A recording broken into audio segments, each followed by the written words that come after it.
Hello brilliant students, this time we are doing for class 10th exercise 3.6 chapter का नाम है pair of linear equations in two variables. Question number first के सारे parts हमने पहले वाले वीडियोज़ में कर लिए और अब हम करने जा रहे हैं सेकंड क्वेश्चन। सेकंड क्वेश्चन में टोटल 3 पार्ट्स हैं और थोड़े से अलग है। पहले वाले जो स्टेटमेंट सम्स हमने किए थे, वर्ड प्रॉब्लम्स की थी, उनसे थोड़ा सा अलग है। मतलब इसके अंदर जो इक्वेशंस हमारे पास अवेलेबल होगी वो होगी इस फॉर्म में, यानी कि जो वेरिएबल है वो डिवाइड में आएगा। ठीक है, तो बड़ा ही आसानी से हो जाएगा। ध्यान से इसे समझ करके फार्मूलों का इस्तेमाल करके करेंगे हम इसे, आप इसे करिएगा तो ये बड़ा आसान हो जाएगा। नहीं, देखिए, formulate the following problems as a pair of equations and hence find their solutions. आपको क्या करना है, फॉर्मुलेट यानी कि जो नीचे प्रॉब्लम्स दे रखी है इनको इस तरीके की इक्वेशन में कन्वर्ट करना है और फिर इस तरह की इक्वेशन को जैसे हमने ये सॉल्व की थी लीनियर इक्वेशंस में सॉल्व करेंगे, कन्वर्ट करेंगे और फिर उसे किसी भी मेथड, सब्स्टिट्यूशन, एलिमिनेशन या क्रॉस मल्टीप्लिकेशन का इस्तेमाल करके उसे सॉल्व कर देंगे और उससे हमारी जो एक्स और वाई की वैल्यू जो हम मानेंगे यहाँ पर किसी को, वो आ जाएगी। ओके, और अब ये फर्स्ट क्वेश्चन पढ़ने से पहले फटाफट से चैनल को सब्सक्राइब कर दीजिए, शेयर कीजिए नीडी पीपल के साथ, कमेंट कीजिए, कुछ कहना चाहते हैं तो लाइक कीजिए और सब्सक्राइब करने के बाद बेल आइकन दबाना मत भूलिएगा ताकि आपको लेटेस्ट अपडेट मिलती रहे। फर्स्ट क्वेश्चन में है, Ritu can row downstream 20 kilometre in 2 hours and upstream 4 kilometres in 2 hours. Find her speed of rowing in still water and the speed of the current। तो दो चीज़ें हम जो मानने वाले हैं, एक तो हो गया स्पीड ऑफ द करंट यानी कि पानी का बहाव की स्पीड क्या है, और speed of rowing in still water यानी कि बोट की स्पीड जो है शांत पानी में। ठीक है, इसको हम लेट करेंगे और फार्मूला जो हम इस्तेमाल करने वाले हैं वो है टाइम का। टाइम बराबर होता है डिस्टेंस अपॉन में स्पीड।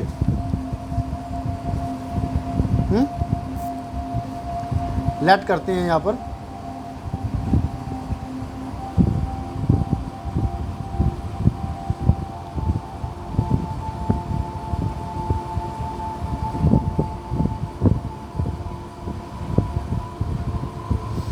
लेट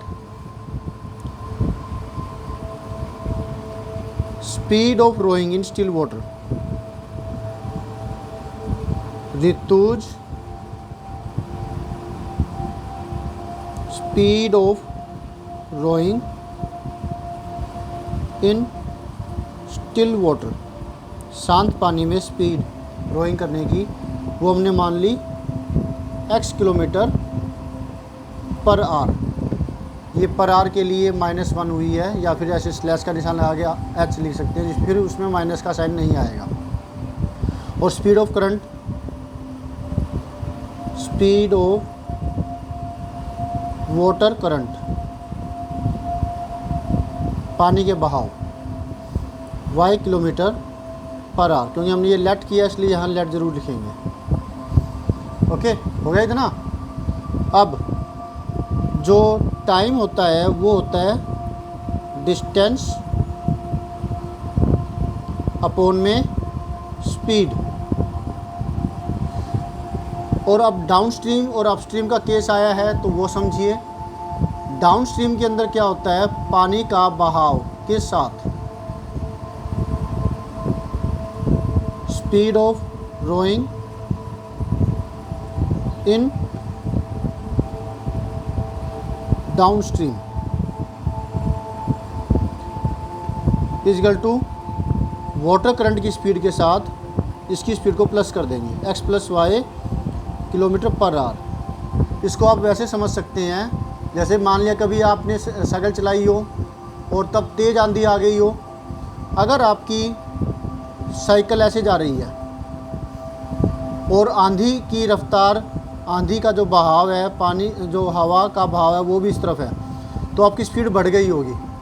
आपकी स्पीड के अंदर ये वाली स्पीड बढ़ जाती है।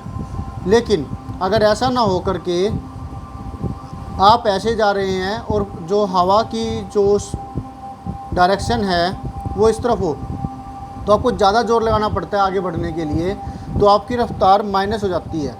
आपकी रफ़्तार माइनस में हवा की स्पीड। अगर आपकी रफ़्तार ज़्यादा है, आप ज़्यादा ज़ोर लगा पा रहे हैं और हवा की स्पीड उसके मुकाबले में कम है, तो आप आगे बढ़ जाते हैं, नहीं तो पीछे की तरफ तूफ़ान टाइप में आ जाए तो। क्लियर हो गया? तो वही चीज़ है कि जब पानी का बहाव इस तरफ है और हम भी इसी तरफ जा रहे हैं, तो हमारी जो दोनों की स्पीड है पानी के बहाव की, यानी कि वाटर करंट की, और हमारी स्पीड यानी कि x, दोनों जुड़ जाएगी। और दूसरे केस में वाटर करंट को माइनस कर देंगे, तो वो होगी upstream, speed of rowing in upstream.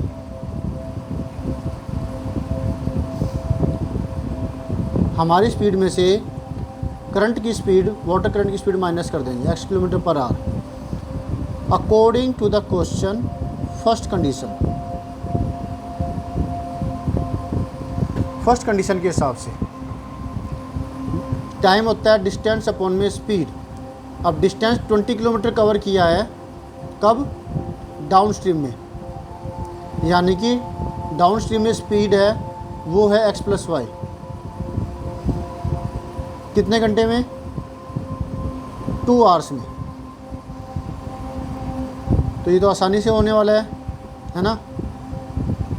20 equal to, ये इधर चला जाएगा और ये नीचे आ जाएगा, क्योंकि हमें तो काटना कट रहा है ना, ये 22 का मल्टीपल है। तो क्या मिला हमें? x + y equal to 10। ये हमारी फर्स्ट इक्वेशन आ गई। ओके, अब according to the question second condition,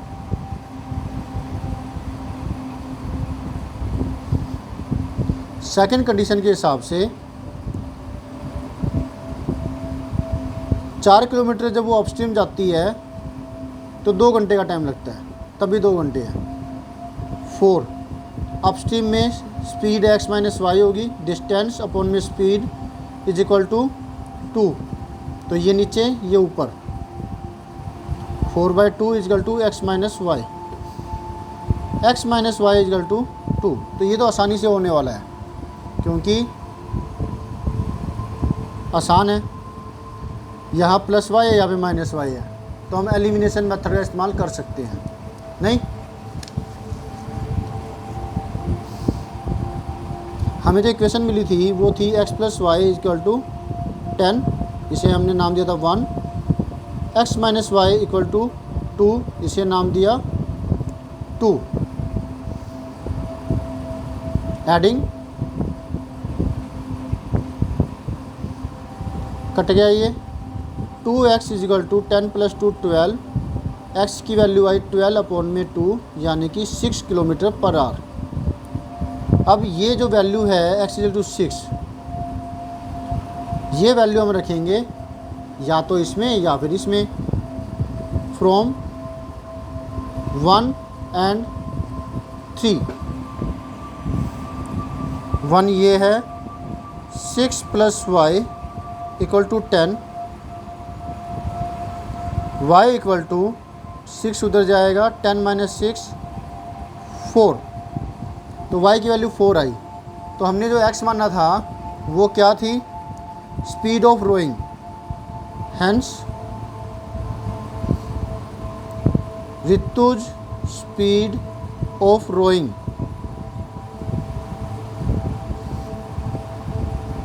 in still water, same to same statement लिख लेंगे, इजिकल टू x माना था, x की वैल्यू आई है 6 kilometre per our. And speed of